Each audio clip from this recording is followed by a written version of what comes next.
அதிமுக யாரோடு கூட்டணி வைத்துக் கொள்ளாக வேண்டும். அதுல விஜய் அவங்க எதிர்பார்த்தாங்க. விஜய் உதறி எரிஞ்சிட்டாரு. அதிமுகவையா?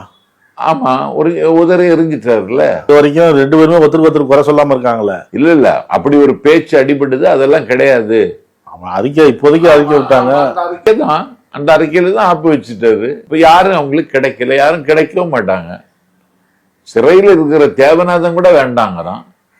அது மாதிரி அதிமுக விஜய் கட்சியிலே ஏதாவது ஒரு குழப்பம் வருமா, அந்த கட்சியில குழப்பம் வருமா அப்படின்னு அவங்க பார்த்துட்டு இருக்காங்க. அதுக்கான வாய்ப்பு ஒன்றும் தமிழ்நாட்டில் இல்லை. திமுக கூட்டணி உறுதியாக இருக்கிறது, வலிமையாக இருக்கிறது. இன்னும் சொல்ல போனால் கல்வெட்டை போல கம்பீரமாக எழுந்து நிற்கிறது.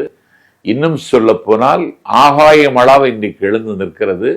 தமிழ்நாட்டு அரசியலில் திமுக கற்றிருக்கிற பாடம், பெற்றிருக்கிற அனுபவங்களை வைத்துக்கொண்டு இந்த கூட்டணிக்கு எந்த வகையிலும் சேதம் ஏற்பட்டு விடக்கூடாதுல அண்ணன் ஸ்டாலின் மிகுந்த கண்காணிப்புடனும் கரிசனத்துடனும் இருக்கிறார். அதனால இதுல ஒன்றும் முனிசாமியெல்லாம் இனி ஒன்றுமேல் ஒன்றும் செய்ய முடியாது.